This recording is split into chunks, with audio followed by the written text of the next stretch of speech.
Example 5, you're going to need to make sure that you have a pencil and a good eraser, and then we'll also use like a pen. But this says graph f of x equals 3x squared. I know what my x squared graph is, and I can multiply it by 3 to get new y values. If x is less than -1. So that's what I'm going to start with. I'm going to draw this really light because I'm going to erase a lot of it. But my normal x squared graph goes through 0, 0. It normally goes through 1, 1, but I'm multiplying it by 3. So now it's going to go through 1, 3. It normally goes through 2, 4, but now I'm multiplying by 3, so that would go through 2, 12. So it would be like way up here. And I would do the same thing on this other side. Here, and then like way up here, because that's 10, that would be like 11 and 12. So this is what the graph would look like if I drew a line through it. But I only care about this portion of the graph, the part that's 3x squared, if my x value is less than -1. So right here, this is where my -1 is. It's not less than or equal to, it's just less than. So I'm going to draw I'm going to do this part in pen, a hollow dot here that goes up towards this point.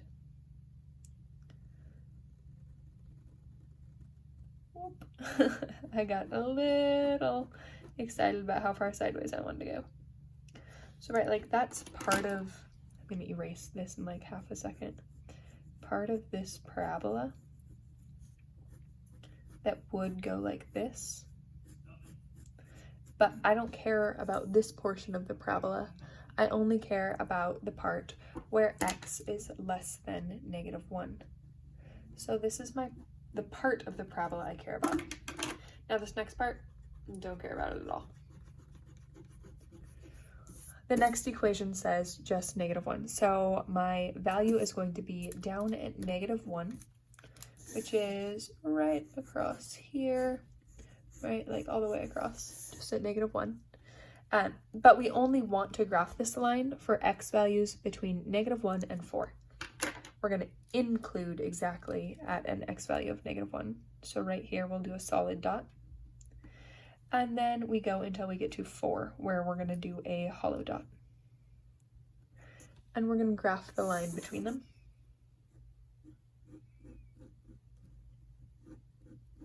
It's just a flat line. So that's what we have so far, and I can erase, once again, the rest of this other stuff that's not in x values between -1 and 4, because that's not what our graph is. And then this last portion tells me that I have an x minus 5 squared plus 2. So I'm going to be graphing this whole thing. This moves my x squared graph 5 units right, 5 right, and this moves me 2 up. So the point that is usually at 0, 0 moves 1, 2, 3, 4, 5, 1, 2. So it would be right there. This is basically what would normally be my origin, right? Like normally I go 0, 0, and then I go over 1, up 1. Then I go over 1, 2, up 4. And we can do that from this graph. Then I would go over 3, up 9. So 1, 2, 3, 4, 5, 6, 7, 8. It would be like up here. And I would do the same thing on this side of the graph. Right, like the full graph would look like this. It would look like a parabola where its vertex is 5 units over and 2 units up. But I only care about this parabola right here when x is greater than or equal to 4. So when my x value is at 4, that's where I actually start drawing this parabola. It goes down to its minimum, then it goes back up through those points I already drew,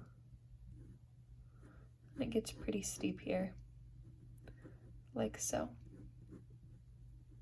And the rest of this graph I don't care about. So like this dot that I put over here, all that stuff, don't care about.